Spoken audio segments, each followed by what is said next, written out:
You ask Tiger to calculate. This deals with linear inequalities with one unknown.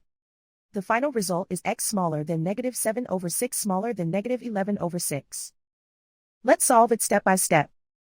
Swap sides.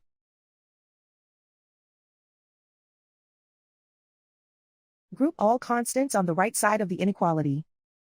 Subtract 4 from both sides.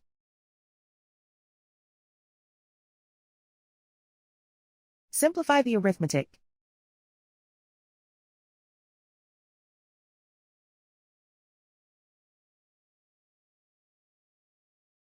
Isolate the x.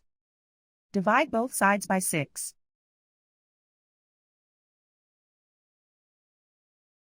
Simplify the fraction.